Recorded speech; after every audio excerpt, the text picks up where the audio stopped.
Hydra Perjan, devi dare fast i benvedrodon pour re novo video. Bonjour à tous les amis, on se retrouve pour l'épisode 2 de la série sur le Shoirane. Alors, de quoi est-ce qu'on va parler dans cet épisode? Pour ceux qui ont regardé le début de la série, l'épisode 0, la présentation, et l'épisode 1 sur la phonologie, vous devez à peu près savoir vers où on va se diriger, mais si vous n'avez pas vu ces épisodes, je vous invite à aller les voir. Je vous mettrai le lien d'épisode 1 dans le petit i en haut à droite si j'oublie pas. Sans plus attendre, on va passer au début des explications de la langue, en commençant évidemment, comme on le fait souvent dans toutes les langues quand on apprend, par la présentation. Pouvoir présenter dans une langue, c'est en général le b.a.-ba. Donc du coup, je vais vous apprendre comment vous présenter en 2-3 petites phrases en Shoirane. Avant de commencer, je tiens à vous dire que si vous avez des questions concernant l'épisode 1, n'hésitez pas à laisser en commentaire, je vous lis tous et j'essaierai de vous répondre normalement, il n'y a pas de problème. Si jamais vous avez des questions, des interrogations ou même des suggestions. Alors, si vous avez vu la vidéo sur la phonologie, normalement vous savez comment on prononce chacun des mots, sinon je vous invite à aller la voir d'abord parce que vous risquez peut-être d'être un peu dépaysé par certains sons, surtout si vous ne parlez pas forcément espagnol ou japonais, parce que bon, ces sons sont pour la plupart empruntés à l'espagnol ou au japonais. Voilà. Donc du coup, maintenant que tout ça c'est dit, on va pouvoir commencer la vidéo de présentation. Alors, la présentation en Shoirane, ça passe comme dans toutes les langues par les phrases bateau, comment tu t'appelles, t'as quel âge, où est-ce que tu habites. Et donc du coup, je vous ai fait ces 3 petites phrases avec du vocabulaire que vous voyez à l'écran. N'ayez pas peur, ce vocabulaire sera revu dans les vidéos futures. Je parle en particulier aux verbes que je vous ai mis à l'infinitif dans le vocabulaire, mais que dans les verbes qui sont conjugués. Du coup, il y aura une vidéo pour vous expliquer la conjugaison, les pronoms et tout ça. Il y aura évidemment d'autres vidéos particulières pour plein d'explications, mais je peux m'attarder sur quelques concepts qui sont typiques Shoirane, en tout cas qu'on n'a pas en français. Par exemple, ce genre de mots avec ek ou eri, qui ont une version féminin en fait du mot. C'est-à-dire qu'en fait vous avez 2 façons de dire je et 2 façons de dire tu en Shoirane. Alors pour ceux qui parlent un peu espagnol, ça existe déjà ce concept, mais ça n'existe qu'à nous et vous, avec le fameux nosotras et vosotras. Mais nous, on n'a pas ça en français. Et en espagnol, ils n'ont pas à je et tu. Et nous, en Méditerranée, on l'a à toutes les personnes. C'est-à-dire que vous pouvez dériver n'importe quelle personne, je, tu, nous, vous, il ou elle, au féminin et au masculin. Ça permet d'éviter certains quiproquos et ça facilite la compréhension. Et puis, c'est pas si compliqué à retenir qu'on rajoute un A pour marquer le féminin. Alors oui, vous allez vite le comprendre. Le A, c'est la marque du féminin. Et vous le verrez plus tard, mais le N, c'est la marque du pluriel. Donc vraiment, c'est vraiment des concepts simples à comprendre. Donc avec tout le vocabulaire que vous pouvez lire sur l'écran, vous pouvez former l'exemple que je vous ai fait ici. Voilà. Donc du coup, je vais analyser avec vous comment ça se construit une phrase, ou plutôt là, en quelque sorte, une question. Ça démarre un peu affirmatif, et ça finit avec une question, car ici on a un pronom interrogatif. Je vais vous expliquer comment on construit une phrase parce qu'il y a une petite particularité dans les questions Shoirane qui n'existe pas dans toutes les autres langues que j'ai jugé importante de rajouter.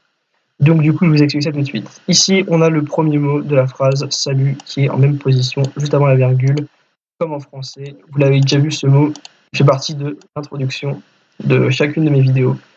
Haidara. Voilà, comme ça, si vous retenez ce mot, vous savez globalement « bonjour » en Shoirane. C'est salut, mais il y a des façons plus correctes de dire bonjour, mais c'est un peu l'équivalent du hello en anglais ou du hola en espagnol ou du salut en français. Donc voilà, c'est déjà la base pour savoir comment on salue quelqu'un en Shoirane. Ensuite, ici, on a le pronom comme en français. Donc par rapport à l'espagnol, là, ils sont obligatoires. Hein. Ils sont obligatoires, ces pronoms, ces fameux pronoms, pronoms personnels sujet, je veux dire. Donc du coup, on a ici le je. Alors, comme on sait de qui on parle derrière, vous voyez que c'est mon pseudo, donc on sait que je suis un garçon, pas jugé nécessaire de marquer la dualité du pronom je, car on sait que je suis un garçon, donc c'est pas la peine de préciser qu'on sait pas si c'est un garçon ou une fille, puisque on sait que c'est moi.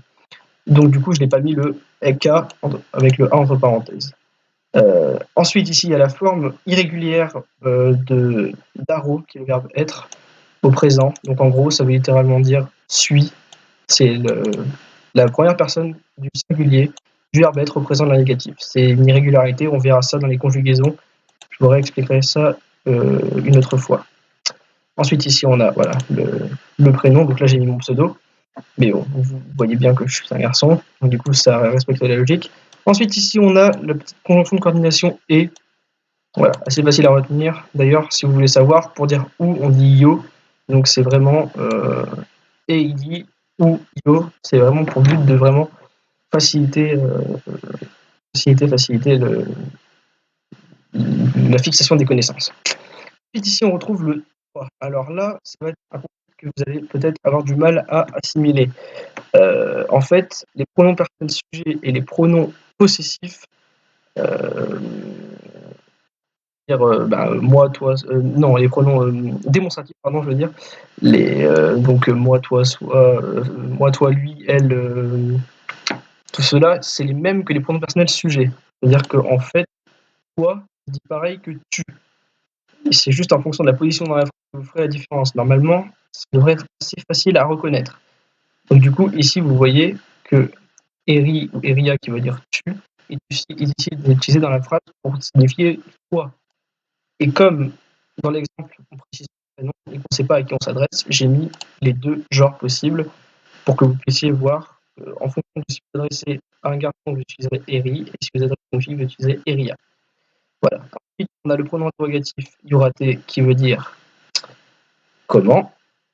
Ensuite, on a la particule Z qu'on reverra dans les conjugaisons, mais vous allez voir, cette particule, elle est bien pratique parce qu'en plus de signifier le S dans les verbes intransitifs, en fait, elle signifie tous les pronoms des verbes intransitifs. Donc quand vous conjuguerez, en fait, je m'appelle, tu t'appelles, tu t'appelles, il t'appelle, nous appelons, tout ça sera toujours Z devant le verbe. Donc c'est très pratique. Hein. Dans toutes les langues, on a toujours me, te, ce, nous, vous, ce, c'est compliqué. Là, ici, en chalernais, juste la particule. Ensuite, la conjugaison du verbe s'appeler, du coup, avec ze, jamras, du coup, au présent de l'indicatif, la deuxième personne, on reverra quand on parlera des conjugaisons. On retrouve le pronom dans l'inversion sujet-verbe, et alors ça, c'est tout nouveau. Vous allez apprendre en chalernais, je pense qu'il y a pas mal de gens qui font des erreurs au début, parce que même moi, des fois, je l'oublie. Une particule interrogative. Donc, du coup, c'est quelque chose qui n'existe pas dans n'importe quelle autre langue. C'est une particule qui montre à l'oral à votre interlocuteur que vous êtes en train de lui poser une question. Parce que des fois, on le sait, en français, il faut vraiment mettre une intonation différente parce qu'on ne fait pas de la différence entre une affirmative et une interrogative. Du coup, avec ce da, la personne en face sait que vous posez une question. Donc potentiellement, vous attendez une réponse. Parce que des fois, ça peut créer des gros blancs et tout ça. Donc là, ici, par exemple, l'inversion sujet-verbe est très bien respectée. On a le verbe ici et le sujet ici. Mais des fois, vous laisserez dans le même ordre parce que vous avez la flemme d'inverser sujet-verbe. On fait souvent ça en français.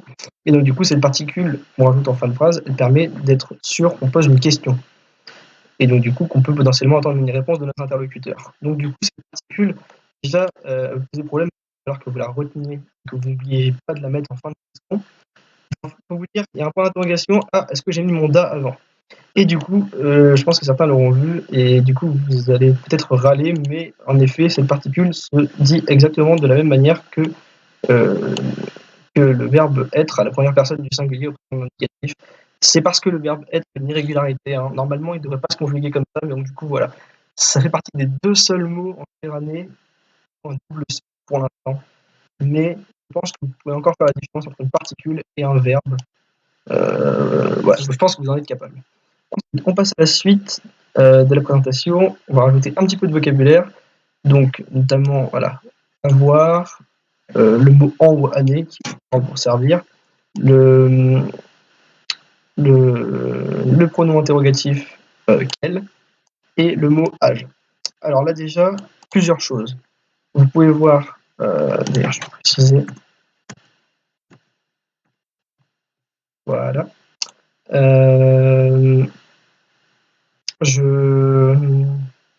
Vous pouvez voir ici qu'on a les mots, que d'ailleurs ces mots, ces noms communs, ont un genre. Donc ici, les deux mots qu'on a, Ji et Dra, sont des mots féminins. Mais évidemment, vous pouvez également voir qu'il y a un N entre parenthèses qui est la marque du pluriel en shanghainais, comme je le disais plus haut. Enfin, dernière remarque, vous pouvez voir sur le pronom quel, et là c'est une logique, si vous parlez espagnol, vous l'avez, c'est la logique du masculin singulier, masculin pluriel, où vous adaptez la forme de votre pronom en fonction du nom commun qui le suit. Donc dans un exemple, ça donnerait ceci. Donc là, du coup, comme on ne sait pas de qui on parle, j'ai remis ek avec entre parenthèses de a. Car si vous êtes une fille, vous utilisez eka, si vous êtes un garçon, vous utilisez ek. Ensuite, on a la conjugaison de ubro au l'indicatif première personne. Ensuite, on a un chiffre ici, on verra quand on fait la vidéo sur les chiffres, mais du coup, voilà, ça signifie 18. Ensuite, on a ici le mot an ou année, pour j'ai 18 ans, pluriel, évidemment, car 18, il y en a plusieurs. Ensuite, on retrouve, comme on l'avait plus haut, le yi eria pour et toi, eri ou eria d'ailleurs, hein, comme si ici on ne sait pas à qui on s'adresse, mais vous vous adaptez en fonction de la personne à qui vous vous adressez. Ensuite, on retrouve ici le pronom yura, du coup, qui est le pronom quel au féminin.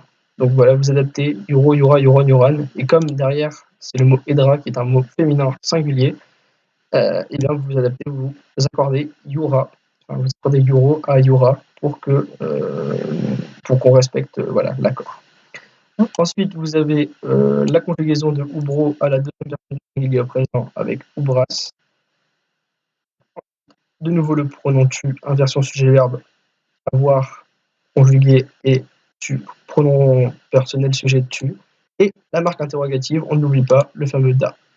Voilà. Donc cette phrase veut dire j'ai 18 ans et toi quel âge as-tu? Voilà. Donc comme ça vous pouvez utiliser la forme avec les années et le verbe avoir, et vous pouvez utiliser la forme avec l'âge.